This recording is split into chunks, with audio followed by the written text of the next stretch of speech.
E aí, povo do bem, beleza? Voltamos agora com o nosso curso de Native e finalmente vamos finalizar a parte de GitHub, beleza? Eu falei beleza duas vezes. E se acomoda, abre outra aba, além daquela aba que você está assistindo este vídeo no GitHub, abre no seu GitHub e simbora. Pera aí. Antes de lá, não se esquece de deixar um like no vídeo, se inscrever no canal para continuar assistindo as nossas aulas. E fechou? Beleza? Bora! E antes de mais nada, vamos configurar o Git em sua máquina. Lembrando que para este passo você precisa já ter instalado o Git, como fizemos na aula passada. Como também seria bom você ter criado a sua conta no GitHub, como também fizemos na aula passada. Olha que massa! Isso é bem importante. Se ainda não tem sua conta no GitHub e nem instalou o Git, volta lá na aula, que está bem massa por sinal. Deixa o like também, por favor. E volta aqui e vamos configurar esse Git e aprender muitas coisas massas do GitHub.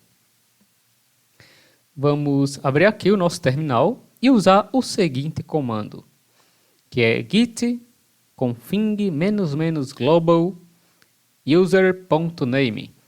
Abre aspas e você coloca o nome do seu usuário, aquele usuário que você colocou no Git, e fecha aspas.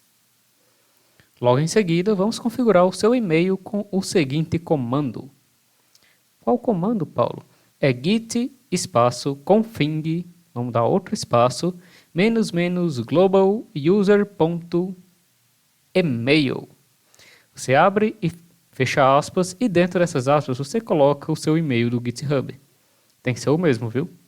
E podemos conferir tudo usando este comando aqui, que é o git config --global -list, ou só -list se quiser. E pronto, feito.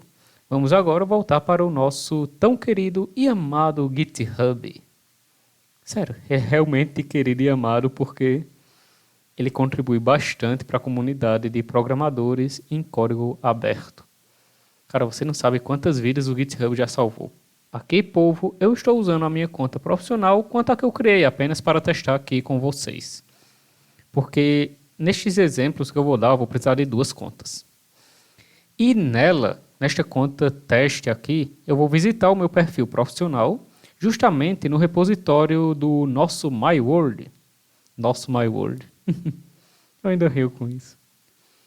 E eu vou deixar ele na descrição do nosso vídeo, para vocês chegarem nele com mais facilidade e ao meu perfil também. E nesta aba aqui em cima, podemos escolher as branches. Nesse caso, começamos com a principal, que se chama a main. Como seu próprio nome já diz em inglês, né? Main. Enfim. E temos uma aqui do módulo 1 e outra do módulo 2, que eu estou organizando o que a gente vai desenvolver sem afetar a main. E depois eu passo para a main. Indo para o primeiro módulo, é o que a gente vai baixar para dar continuidade. Podemos vir aqui em Code e escolher qual opção usaremos para adquirir este projeto. E existe a forma de download direto, como o zip, que eu considero a menos recomendada nesse caso. Nesse caso, você vai baixar um zip, vai ter que extrair o arquivo, dá preguiça. Como também tem um clone via HTTPS, que vamos usar agora mesmo. Vamos copiar o endereço do projeto e abrir o nosso terminal. Escolher o local, isso também é bem importante, e digitar o nosso git clone e colar o endereço que pegamos lá no nosso HTTPS. E Sassalabim, é fácil assim. Já temos aqui em nossa máquina o diretório do nosso aplicativo, como vocês podem ver. Mas podemos utilizar também uma forma bem melhor e mais segura de clonar o projeto, que seria a via SSH. E para realizarmos essa proeza, precisamos criar uma chave SSH em nossa máquina. Não se preocupa, é super simples e você só vai precisar fazer uma única vez aí onde você está. A não ser que você mude de máquina e queira uma chave SSH para outra máquina ou mais de uma chave SSH. Você pode também entrar neste artigo do site do GitHub, que também vou deixar aqui na descrição do vídeo para você acessar. que ele está falando mais sobre a criação das chaves SSH e como implementá-la em sua conta no GitHub. É bem interessante você dar uma lida depois. Mas vamos aqui para o vídeo, foco aqui, que vamos fazer isso justo agora. Primeiro, ainda com o terminal aberto, vamos verificar a versão do seu SSH com o seguinte comando, ssh-v. E se acaso apareceu isso para você, não se preocupe, eu fiz isso propositalmente, pois você deve ter usado o V minúsculo, apenas, nada demais. E ele acabou mostrando um modo detalhado de depuração do seu SSH. Apaga isso e vamos usar o V em maiúsculo, ele é case sensitive. Ele é muito sensível e gosta de letras minúsculas e maiúsculas e cada uma tem suas funcionalidades. E assim, ele mostrará a versão. Apareceu a versão do seu SSH, então está tudo certo, tudo beleza e sigamos. Ainda no terminal, precisamos usar o comando ssh-keygen -t, ou traço "t", se você preferir. E o nome da chave ssh-c. Aí abre aspas, o seu e-mail, claro, aquele do GitHub que a gente já colocou antes, e fecha aspas. Podemos seguir com Enter e Enter outra vez, pois por enquanto não precisamos da senha para isso. Mas se você quiser criar uma senha, é possível. Vamos abrir aqui o PowerShell do Windows e lembrando, povo, tem que executar no modo de administrador, senão vai dar pau. Vai dar um erro enorme lá na frente e a gente precisa ser o administrador dessa bagaça. Vamos botar moral aqui. Tem que botar moral aqui. E o que nós vamos fazer agora, Paulo? Vamos acionar o nosso agente. Como assim acionar o nosso agente? Vocês vão saber daqui a pouco. Com o comando get service ssh agent. E logo aqui vemos que o nosso agente está parado. Ele está de fogo, coitado. Mas a gente pode startar o agente e mandar ele trabalhar. E como aconteceu aqui, é possível que ele tenha ficado com raiva e dê erro. Ele não gosta de trabalhar. Estou brincando, povo. Deu erro porque o serviço está desabilitado mesmo. Mas não impede de a gente não querer trabalhar, né? E neste caso, vamos dar tais comandos para colocar esse preguiçoso para trabalhar. Vamos dar um set service -name ssh -agent -startup type automatic. Type essa palavra aqui. Vamos também dar um start service ssh agent. E agora sim, podemos até conferir outra vez se o nosso agente está workando para a gente. Com o comando get service ssh agent, que a gente já deu lá no começo. Quer dizer, há pouco tempo atrás, no caso, não lá no começo do vídeo. Há pouco tempo atrás. E aqui está o nosso funcionário do mês. Agora sim ele está startado. E o que é esse agente, Paulo? Ele vai guardar e monitorar a nossa chave privada na memória e utilizar sempre que necessário. Por exemplo, quando você colocar um git push, ou um git clone, ou um git pull, ou seja lá qual comando git exige uma conexão com o seu repositório, o seu agente ele vai lá fazer o trabalho de autenticar com a sua chave privada, para não precisar ficar toda hora autenticando com login, com senha, ou com alguma forma de autentificação que nesse caso já está salvo em sua própria máquina. Mas para isso vamos cadastrar a chave, né? E ainda no PowerShell, vamos dar esse comando aqui, ssh-ed, home e esse caminho aqui, que é basicamente o caminho onde foi salvo em sua máquina aquela chave SSH que nós criamos. E colocamos o seu nome, aquele nomezinho lá que a gente colocou lá no começo. Se acaso você deu outro nome além desse, que esse é o nome padrão, você tem que colocar este outro nome que você deu. Sei lá, se você colocou ID underline pizza de frango, você vai ter que colocar ID underline pizza de frango aqui. E agora vamos pegar a nossa chave pública para adicioná-la à nossa conta do GitHub. Que lembra, foram criadas duas chaves, a chave privada e a chave pública. Lembrando, povo, não mostre a chave privada para ninguém, porque o nome já diz, ela é privada. Essa chave pública é a que vai ficar no seu GitHub. Mas a chave privada continua na sua máquina, porque ela é quem vai dar acesso aos seus comandos, às suas coisas. Ela vai ser exclusivamente sua e somente sua até o fim dos tempos. Então, vamos pegar nossa chave pública e colocar na nossa conta no GitHub. Na verdade, eu vou pegar a minha e você vai pegar a sua e cada um coloca na sua respectiva conta do GitHub. Ok, ok e ok. Abrindo aqui a sua conta, você vem aqui em Settings. Ao lado temos SSH and GPG Keys e o botão em verde SSH Key. Podemos dar o nome para a nossa chave e colocá-la logo aqui embaixo.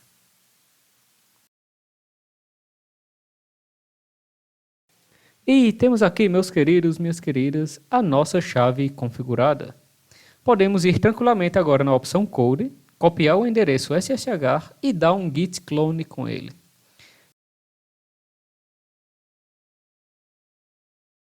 E voilá!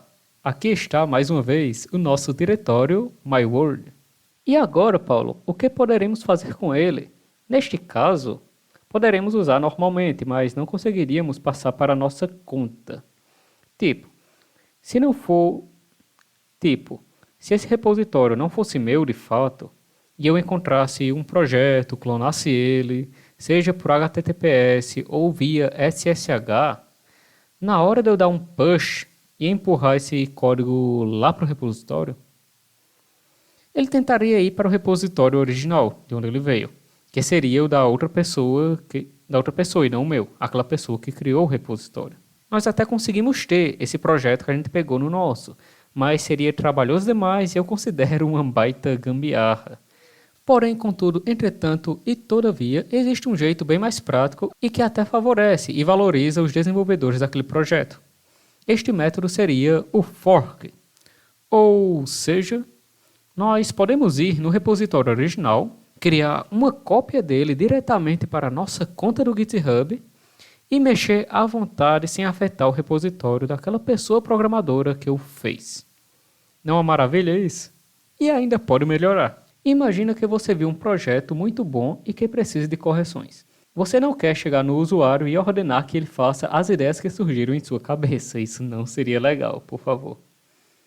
Mas de uma forma profissional, você pode criar um fork do seu projeto, mexer à vontade em sua conta, criar as melhorias, modificações e enviar essas alterações para o projeto original.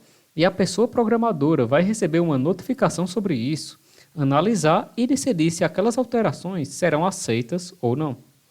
Chamamos isso de pull request. Ele é excelente para a comunidade de código aberto. Acredite, cara. Como eu disse, o GitHub salvou vidas. E agora vamos aprender na prática como se faz um fork e um pull request. E é bastante simples.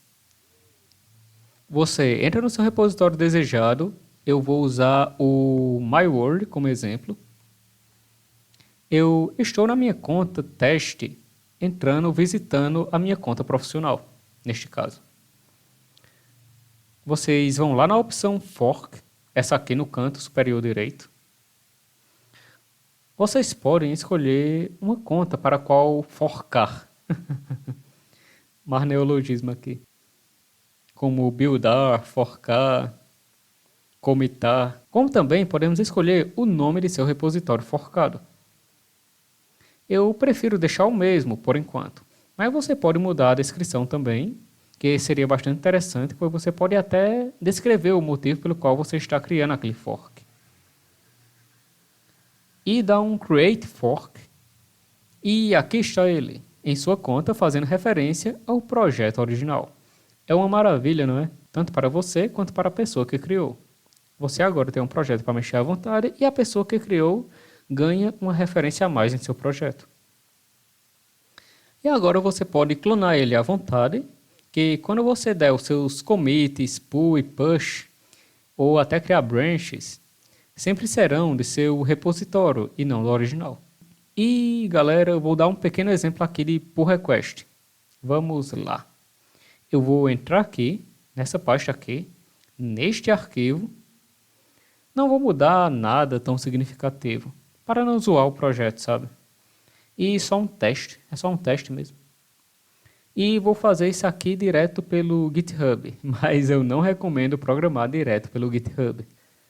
Sempre programe em sua máquina, teste o que fez e faça até um teste de regressão, se possível, nos outros componentes, antes de dar um commit e dar um push. Mas eu vou fazer aqui que eu vou modificar apenas um comentário pelo GitHub. E vamos lá, tá bom assim? Uma descrição qualquer.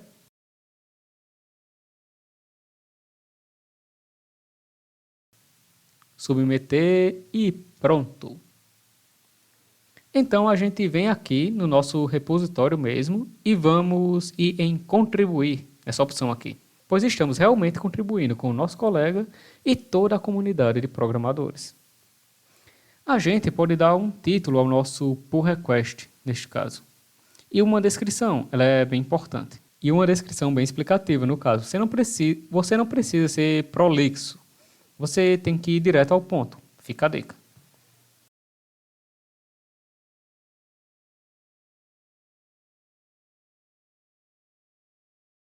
E pronto, vamos mandar este pull request.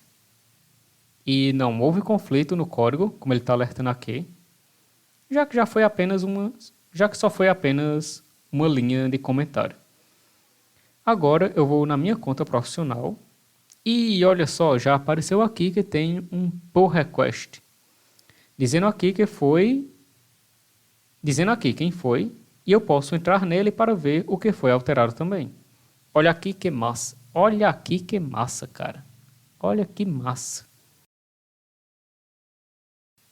Aí, se eu aceitar, eu vou fazer um merge, que seria unir as alterações ao original, criar um commit, escolhendo o título e a descrição.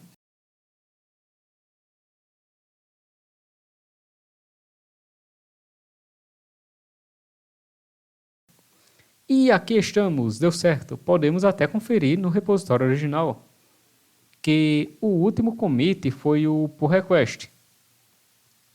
E se entrarmos aqui, ele estará alterado.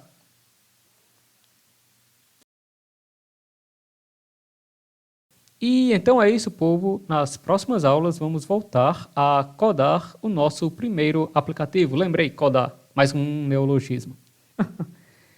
Entrem no meu repositório, por favor, deem um fork ou clonem para a máquina de vocês, pois iremos trabalhar nele nas próximas aulas. E fica aí até um exercício para você praticar, criando um fork e clonando o repositório. Eu vejo vocês na próxima aula e valeu!